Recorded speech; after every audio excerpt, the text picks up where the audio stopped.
Vamos começar definindo?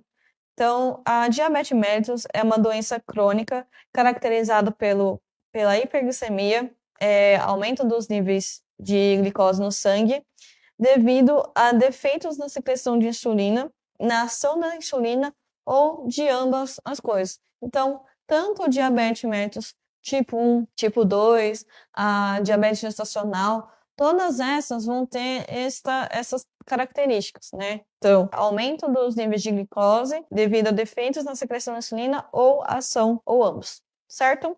Então, vamos classificar essa doença. Então, ela é classificada em 2 tipos principais e os outros tipos são mais secundários, né? Então, é classificado em diabetes mellitus tipo 1, tipo 2. Também tem os tipos de diabetes gestacional, que é o diabetes durante o período da gestação, nada diferente disso, né? A gênese dela é muito similar à diabetes tipo 2, inclusive a paciente pode ter sido uma paciente pré-diabética que ainda não tinha sido diagnosticada ou não tinha se atentado a alguns sinais e sintomas dessa paciente. E então, na gestação, com o avanço ali na gravidez, isso vai ficando mais em evidência e é diagnosticada durante a gravidez. E outros tipos secundários relacionados a outras doenças, né? Pancreatite, nefrite, então, ou no uso de medicamentos, né? Por exemplo, no uso ali de corticoide por um período prolongado, isso pode desencadear alguns sintomas de hiperglicemia nesse paciente. Mas no curso a gente vai falar principalmente sobre diabetes tipo 1 e do tipo 2. Tá? Então, o diabetes mellitus tipo 1 acomete aí de 5 a 10% dos casos, é um percentual menor desse tipo. E também uma característica muito especial é que o diabetes tipo 1, a deficiência absoluta da insulina devido à destruição autoimune das células beta do pâncreas. Então, preste atenção nesses detalhes. Vou passar aqui para uma imagem. Então, aqui, como a gente pode ver, tem toda a metabolização da glicose no modo normal. Então, começa aqui nível alto de glicose no sangue depois da alimentação. Então, esse nível alto de glicose, ela vai estimular as células beta do pâncreas. As células beta do pâncreas vão produzir insulina e a insulina vai atuar no fígado, absorvendo a glicose e armazenando na forma de glicogênio. Pensa como se fosse uma gavetinha ali, uma caixinha no fígado que armazena essa glicose. Depois a gente vai tratar de como esse glicogênio funciona depois como reserva energética. Porém, e também a insulina, ela estimula a captação de glicose pelas células do tecido adiposo, né, do tecido na gordura. Na verdade, a glicose vai fazer o processo de transformação em lipídio, como reserva energética também, e também pelas células musculares esqueléticas. Então, as células que são ativadas através de estímulo, né? Então, acontecendo essa captação normal, os níveis de glicose do sangue ficam normalizados, né? Então, o que acontece? O que pode acontecer no diabetes mellitus tipo 1? Então, vamos passar aqui para a próxima. Então, tem uma destruição celular autoimune, ou seja, o próprio organismo vai lutar contra essas células beta do pâncreas. Tendo essa destruição, o que vai acontecer? Não vai gerar insulina, ela não vai atuar no fígado, absorvendo a glicose na forma de glicogênio naquela caixinha, não vai ter a captação de glicose pelas células do tecido adiposo e musculares, então o nível de glicose fica aumentado. Então, isso é muito importante para entendermos a importância da ação da insulina, que a gente vai tratar na aula 3 sobre toda essa informação. Então, é muito importante a gente entender como funcionam os mecanismos de ação dessa célula. Tá? Embora o tipo 1, né, ele possa ocorrer em qualquer idade, ele é mais comum diagnosticado entre 4 e 6 anos de idade ou entre 10 e 14 anos de idade, né? Então, geralmente na faixa ali da primeira infância e da adolescência. Mas, enfim, essa destruição das autoimunes das células pode ocorrer em qualquer outra idade também. tá? Então, os principais sintomas aí do diabetes mellitus tipo 1 seria a vontade de urinar diversas vezes, uma fome frequente, uma sede constante, perda de peso, fraqueza, fadiga, nervosismo, mudanças de humor, náusea e vômitos, né? Isso vão ficar bem evidentes. Todos esses sintomas são devidos a essa hiperglicemia contínua no organismo. Mais para frente, a gente vai falar sobre, né, como isso acontece, como é a gênese, né, da diabetes mellitus do tipo 2, porque os sintomas, no final das contas, serão bem parecidos, né? Vamos tratar sobre isso. Então, agora o próximo tópico seria a diabetes mellitus do tipo 2. Essa é a mais comum, né? Ela vai ocupar aí 90% nos casos de diabetes do mundo inteiro, né? A Sociedade Brasileira de Diabetes tem recursos aí para a gente explorar, não só para o diabetes mellitus tipo 2, mas também pelo tipo 1, né? Eu incentivo fortemente a você se inteirar aí das diretrizes brasileiras sobre o cuidado com o diabetes e também outras sociedades, de cardiologia, de obesidade, enfim. Tá? Então, entre os distúrbios metabólicos que levam à hiperglicemia crônica, que caracteriza o diabetes mellitus tipo 2, existem dois mecanismos que são característicos dessa doença, que é a resistência à insulina e a deficiência na produção de insulina. Lembrando que, né, pessoal, a diabetes mellitus tipo 2 não vai ocorrer de um dia para o outro quando você comer muito doce na festa, né, de uma noite para outra, né, nossa, tô aqui com diabetes, mas você vai ter uma hiperglicemia. Essa hiperglicemia constante que pode gerar esses mecanismos, tá?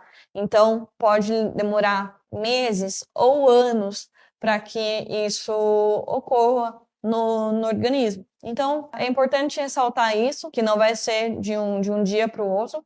Até também a questão dos exames que mostram essa hiperglicemia, né, que a gente vai comentar sobre isso depois, vão mostrar isso, né, que não é algo do dia para a noite, nem de uma semana para outra. São meses e anos de um mau controle da glicemia, um mau controle de estilos de vida, né, do paciente. Então, resistência à insulina, que são um dos mecanismos, e a deficiência na produção de insulina. Ao longo da evolução natural da doença, né, esses dois mecanismos, eles podem trabalhar juntos em proporções diferentes para cada paciente. Então, a gente esses mecanismos. Então, vamos falar sobre os fatores de risco do diabetes mellitus do tipo 2. Então, paciente que tem uma idade superior a 40 anos, geralmente é nessa faixa de idade que algumas doenças crônicas ficam em mais evidência. Então, o paciente vai fazer ali o check-up e provavelmente vai ver algumas alterações crônicas, tá? Então, o paciente com excesso de peso, a partir do MC maior que 25, quando o paciente estiver com sobrepeso. Tá? Então, tem aquela questão do MC que pode variar devido à massa muscular, né? Não é a questão do paciente que tem essa variação, mas a questão de sobrepeso mesmo. A obesidade central, que significa a circunferência da cintura abdominal maior que 94 centímetros em homens e maior que 80 centímetros em mulheres. Então, vai ser um paciente que já vai ter essas características também. Então, a partir daqui você vai verificar, vai começar a entender que esse paciente já é um paciente crônico com outros distúrbios crônicos, tá? Então, paciente com dislipidemia, o HDL baixo e o triglicérides elevado. Como isso funciona? Se o paciente tem dois tipos de colesterol principais, o LDL e o HDL. O HDL de alta densidade, ele vai retirar esse excesso de LDL do sangue e vai transformar isso em hormônios que nosso organismo utiliza. Tá? Se o HDL está baixo, então prevalece o LDL, né? E também o triglicérides elevado, né? A forma de gordura, glicemia em gordura desse paciente. certo? E paciente com hipertensão arterial também é um fator de risco. O paciente com doença cardiovascular, a doença cerebrovascular e doença vascular periférica. Aqui a gente vai falar um pouco também um fator de risco que é a genética. Então, principalmente se o paciente for antecedente familiar de mãe e pai com diabetes. Tá? Então, é interessante a gente notar esse genética, esse fator de risco também. Então, a mulher que teve diabetes gestacional prévio, macrosomia fetal e abortos de repetição também é um fator de risco. Diagnóstico prévio de síndrome de ovários policísticos. Então, a mulher que tem esse fator de risco é um paciente para a gente ficar mais de olho, com mais atenção. Então, lembrando, né, que os fatores de risco, eles não são determinantes, né?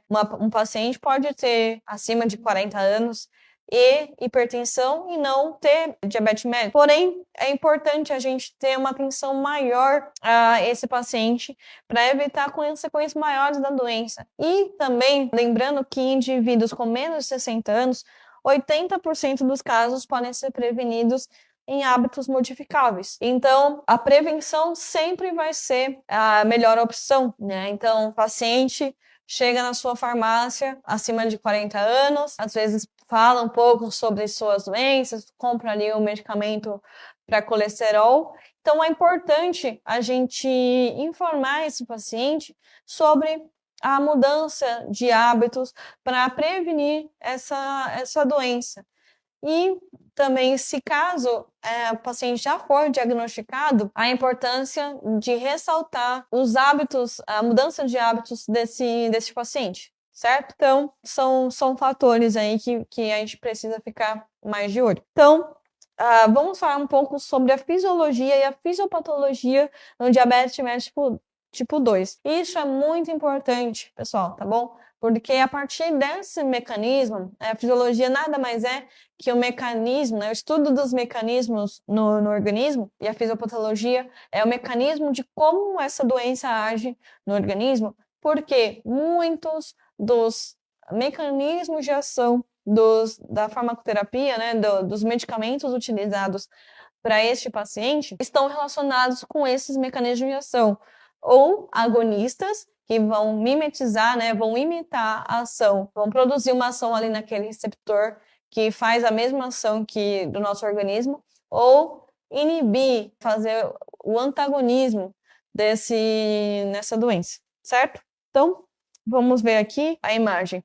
Então, a gente falou um pouquinho sobre como a hiperglicemia, né, os níveis altos de glicose sanguínea acontece no organismo. Então, aqui a gente vai dar uma outra olhada nela e também a gente vai falar sobre a alta glicemia e a baixa taxa de glicose, como isso funciona fisiologicamente no nosso organismo, tá?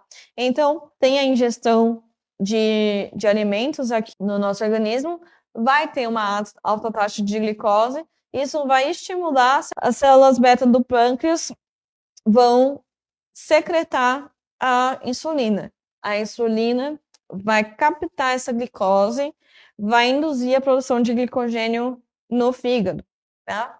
E quando a gente tem uma baixa taxa de glicose, então, paciente com hipoglicemia. Essa baixa taxa de glicose vai estimular as células alfa do pâncreas e vai, ao invés de ser a insulina, vai ser um hormônio chamado glucagon. Esse glucagon é um hormônio, se a insulina é um hipoglicemiante, ele é um hormônio hiperglicemiante. Como que ele vai funcionar? Ele vai quebrar o glicogênio. Lembra do glicogênio? O glicogênio vai estar aquela glicose na caixinha no fígado, vai quebrar essa caixa e vai liberar a glicose que está dentro desse armazenamento. O que também acontece quando esse glucagon é secretado? Vai liberar esse glicogênio que está armazenado. Terminou esse glicogênio e o corpo precisa ainda da fonte de energia da glicose, o fígado vai produzir uma glicose no organismo. Então, preste bem atenção nestes detalhes, porque isso são detalhes importantes que também fazem parte aí de mecanismos de ação dos nossos medicamentos. tá? Então, só lembrando aí como que a insulina vai funcionar no tecido adiposo. Lembra, ela vai captar a glicose que foi mandada para ela, vai aumentar a produção de gordura a partir da glicose, então ela vai transformar a glicose em fonte de energia na forma de gordura. Lembra ali do nosso amigo ciclo de Krebs? Pois é, isso faz bastante sentido agora, não é mesmo? E também ela vai diminuir a lipólise. Então, ela não vai querer quebrar essa fonte de energia na forma de gordura. Ela vai querer deixar como estoque ali de energia. No músculo, ela vai aumentar a captação de glicose, vai aumentar a síntese de glicogênio muscular. Lembra que no fígado tem aquela gavetinha? Pois bem, no músculo também vai ter um tipo de armazenamento dessa glicose para usar como fonte de energia ali. E também aumento da síntese de proteínas, né? No fígado, ela vai diminuir a gliconeogênese, que é essa formação de glicose, né, a partir do fígado, e vai aumentar a síntese de glicogênio e aumentar a formação ali de gordura não no fígado, mas para o organismo, para utilizar como fonte de energia. Então, como a gente comentou, a fisiopatologia do diabetes mellitus tipo 2 vão ter esses dois mecanismos de ação, que é a resistência à insulina e ou a deficiência na produção da insulina. Lembra que diferente do diabetes mellitus tipo 1, que não vai produzir a insulina, o diabetes mellitus tipo 2, ele produz a insulina não vai ser suficiente para realizar esse mecanismo de levar a glicose para os músculos e para o tecido adiposo, até que o paciente pode ter essa deficiência na produção da insulina. Vai produzir insulina, mas ela não vai ser suficiente. Então, aqui eu coloquei tem uma imagem de como isso vai funcionar no nosso organismo para a gente entender bem esses mecanismos de ação. Então, o corpo liberou a insulina, porém essa insulina não vai ser suficiente. Então, ela vai no tecido adiposo, ao invés de ela pegar essa glicose e produzir fonte de energia de gordura, ela não vai ter essa ação, né? Então, vai ter o aumento da lipólise, porque o organismo vai precisar da fonte de energia de glicemia.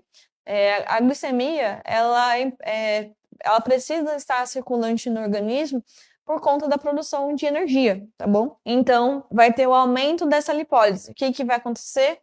Polifagia. Polifagia nada mais é que é o aumento da fome, da sensação de fome desse paciente. Então, isso já é um dos sintomas aí que a gente pode perceber nesse paciente, que esse paciente realmente vai comentar aí com a gente.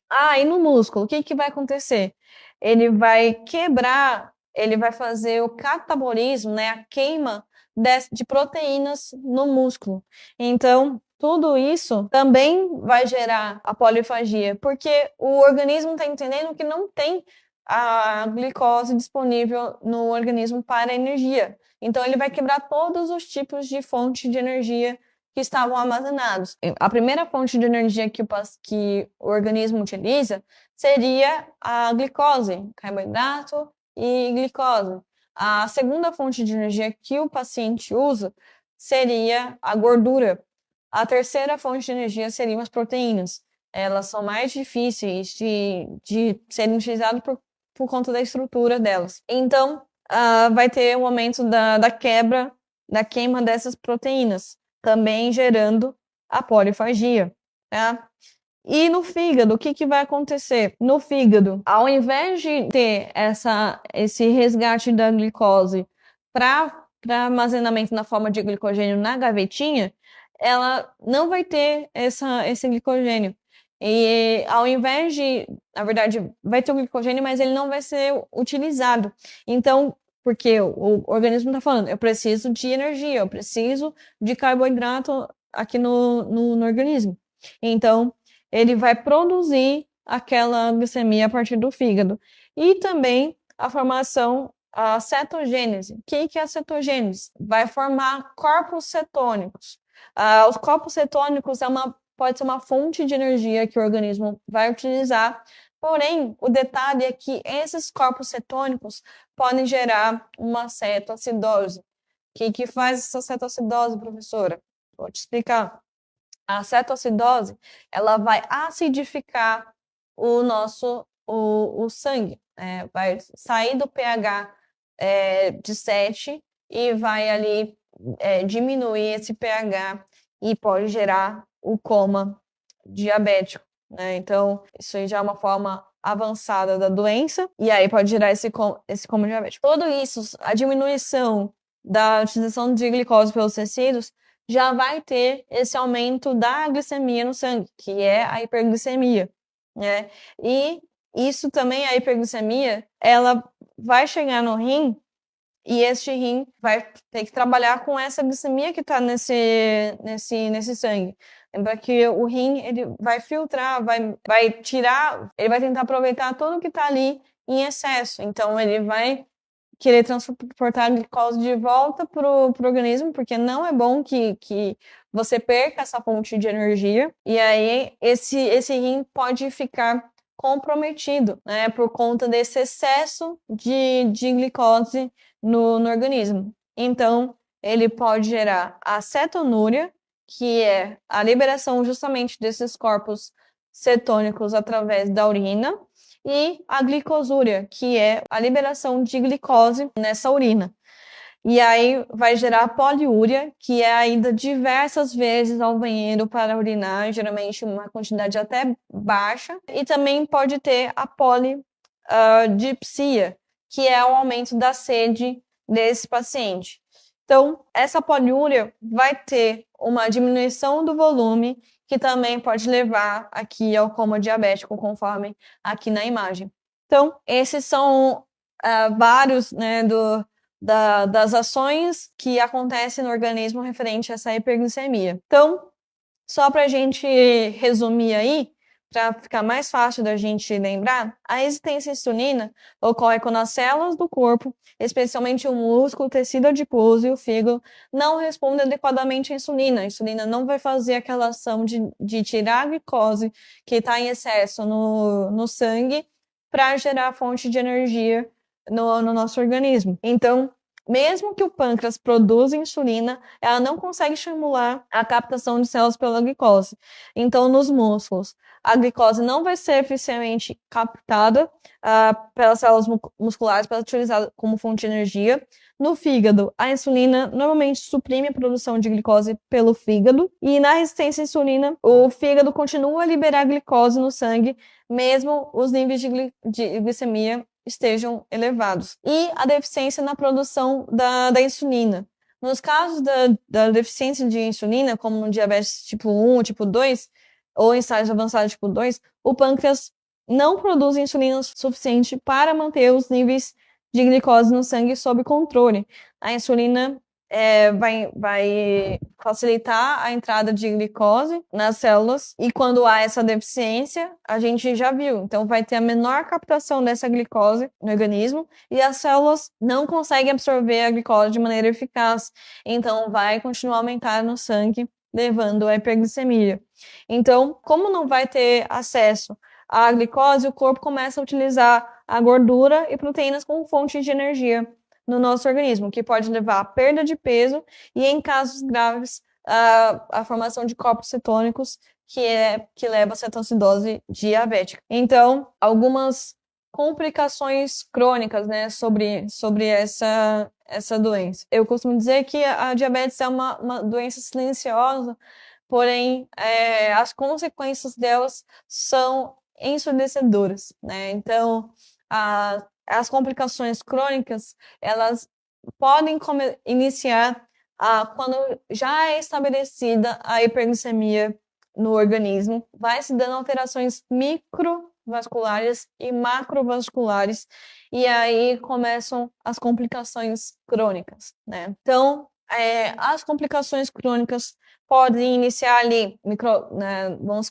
falar sobre as microvasculares primeiro, a nefropatia diabética, como a gente viu ali no próprio mecanismo que acontece na formação dessa doença, os rins vão ficar sobrecarregados, né?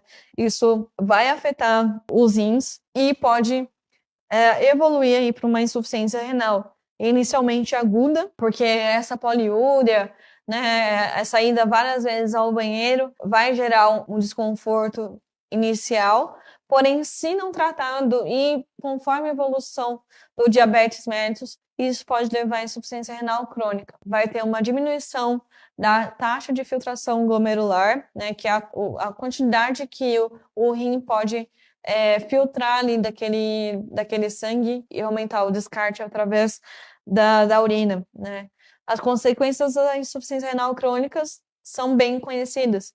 A realização de hemodiálise e pode levar até o transplante renal. Todas essas complicações da nefropatia diabética são complicações que ficam caras para o paciente. Então, mais uma vez, a importância da prevenção da diabetes e também do paciente saber sobre as complicações dessa doença para evitar essas complicações crônicas se agravem, tá? Neuropatia diabética. Então, os níveis elevados de glicemia no sangue desencadeiam uma série de alterações metabólicas, conforme a gente viu, e essas alterações podem levar ao dano dos nervos periféricos.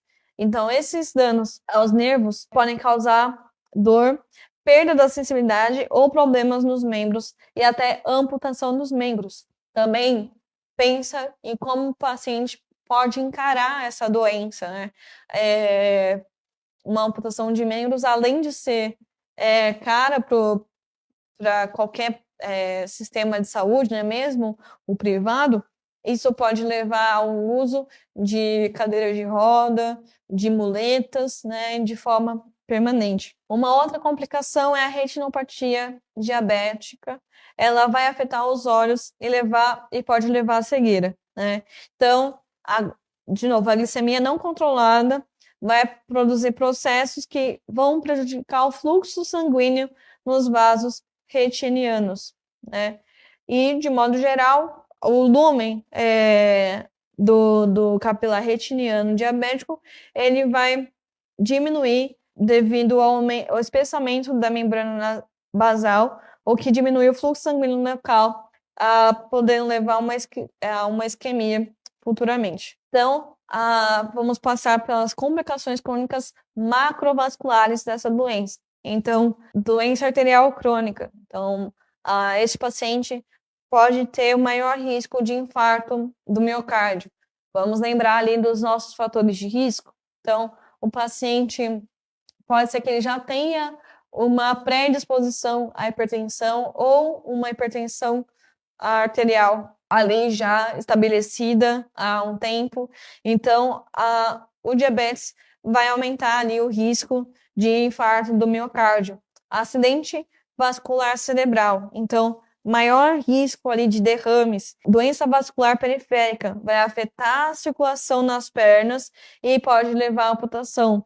Lembra um pouquinho aquela da neuropatia. Pois bem, ela começa de forma perdendo a sensibilidade e pode levar a doenças vasculares nos membros inferiores, principalmente. Tá? O pé diabético, eu acho que é uma das imagens que mais chocam um pouco, né, quando a gente fala sobre o diabetes.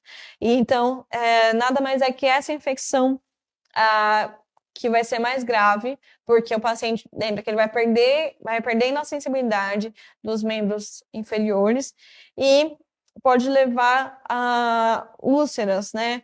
Vai ser uma pele mais ressecada e rachada. Ele não vai sentir essas dores, podem ter aqui essas manchas avermelhadas na pele e com isso aumento de úlceras. O que vai acontecer nisso? Não vai ter uma cicatrização boa aí no local, então risco de infecções bacterianas nesse local pode levar até uma sepse a esse paciente. Então, infelizmente, são complicações que podem afetar esse paciente se ele não realizar a adesão correta dos medicamentos. Então, outras comorbidades relacionadas, né? Isso é uma coisa que muitas pessoas acabam passando, né, e às vezes até deixado de lado ou não tratado com a devida importância, que é a depressão como comorbidade do diabetes mellitus. Vamos lembrar de novo desse paciente, né? É um paciente que acima dos 40 anos, obeso, provavelmente. Então, é importante a gente se atentar ao estado geral desse paciente, como ele vai lidar com o diagnóstico, ou às vezes até se lembrar dos antecedentes familiares, né? Na questão da mãe, do pai. Às vezes ele já perdeu a mãe e o pai com essa doença, ou até alguma tia sobre essa doença. Então, é importante se atentar ao estado geral desse paciente, né? Vamos falar sobre os sinais e sintomas desse paciente. Então, é importante a gente relembrar, né, que vai começar de formas silenciosas essa doença. Vai começar ali com uma noctúria, que é o paciente se ir ao banheiro mesmo no período noturno, mesmo quando estiver dormindo, né? Então, sinais e sintomas típicos da hiperglicemia. Vai ter a poliúria, que é a ida várias vezes ao banheiro, a polidipsia, que é aquele aumento de sede excessivo, a polifagia, o aumento da fome, uma perda de peso inexplicada inicialmente, né, por conta do catabolismo de proteínas dos músculos, e também uma desidratação. Então, veja, apesar do aumento da sede, esse paciente ainda vai se sentir desidratado. Alguns sinais e sintomas sugestivos da hiperglicemia. Vai ser a noctúria, que a gente comentou agora há pouco, que é a ida ao banheiro mesmo no período noturno, enquanto dormindo e acorda para ir ao banheiro diversas vezes. A visão turva vai diminuir essa acuidade visual, né, que é esse foco visual. Um cansaço inexplicado, né, inicialmente inexplicado.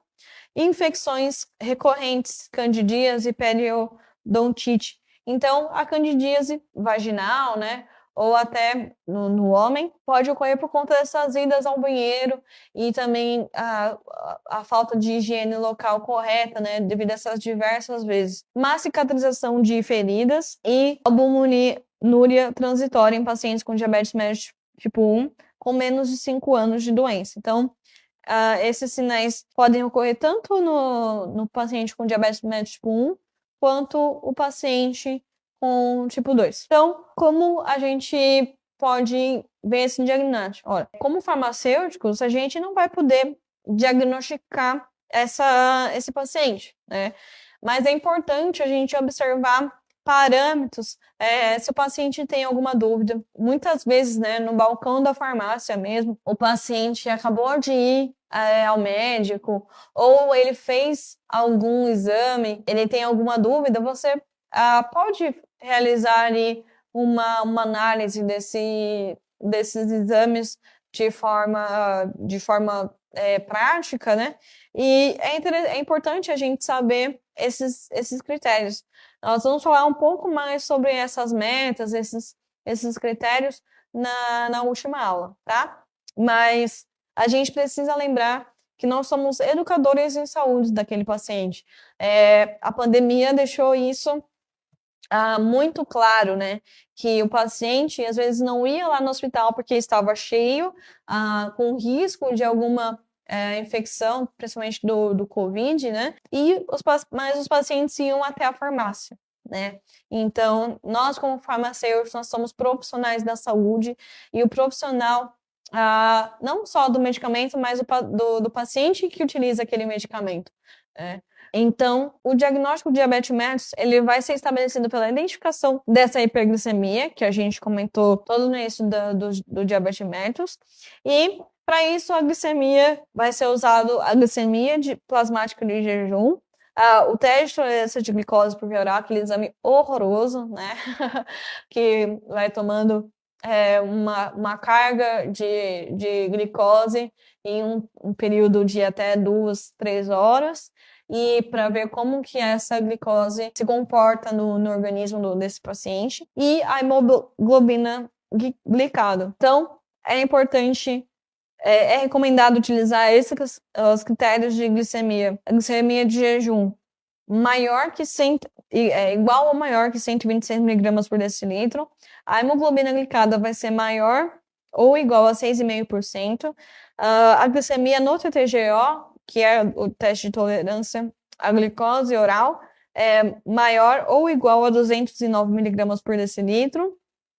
E também esse TTGO de 1 hora, né? E no de 2 horas, maior ou igual a 200 miligramas por decilitro. Se somente algum desses exames tiver alterado, é necessário ser repetido para ter a confirmação, né? Então, aqui na tabela a gente vai ter isso, né? Então, os critérios, se o paciente vai ter a diabetes ou ele está no estado de pré-diabetes, né? Então, a glicemia de jejum, normalmente, ela vai ter ali o resultado maior ou menor ou igual a 100 miligramas por decilitro. No pré-diabetes, de 100 a 125 miligramas.